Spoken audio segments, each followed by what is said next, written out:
टम्म अशी फुगणारी ज्वारीची भाकरी बनवण्यासाठी आपण ज्वारीच्या पिठाची इथं उकड काढून घ्यायची आहे। मी इथं 1 कप पाणी घेतलेलं आहे, हे आपल्याला गरम करून घ्यायचं आहे।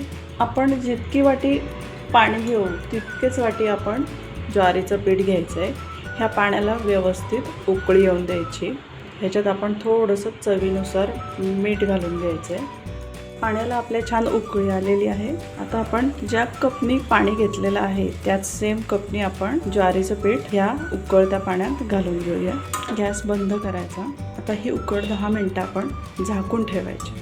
उकड काढल्यामुळे आपलं ज्वारीचं पीठ हे हलकं होतं, त्यामुळे भाकरी मऊ होण्यासाठी मदत होते। असं उकड काढलेलं ज्वारीचं पीठ आपण ह्याची लाटून पण भाकरी करू शकतो किंवा थापून पण करू शकतो। तर आपण ह्याला व्यवस्थित मळून घ्यायचं। भाकरीचा गोळा आपला तयार आहे।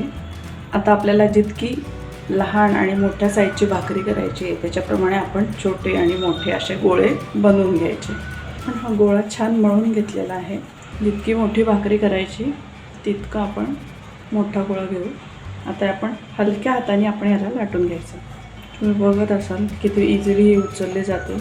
उकड काढल्यामुळे पीठ खूप हलकं होतं आणि लाटलं जातं। भाकरी आपली लाटून तयार झाली आहे। तुम्ही बघू शकता किती इझिली ही हँडल होते। तव्याला आपण थोडंसं तेल लावून घेतलेलं आहे। मीडियम फ्लेमवरती आपण आता ही भाकरी भाजून घेऊया। तुम्हाला दिसत असेल मस्त टम्म अशी आपली भाकरी फुगलेली आहे।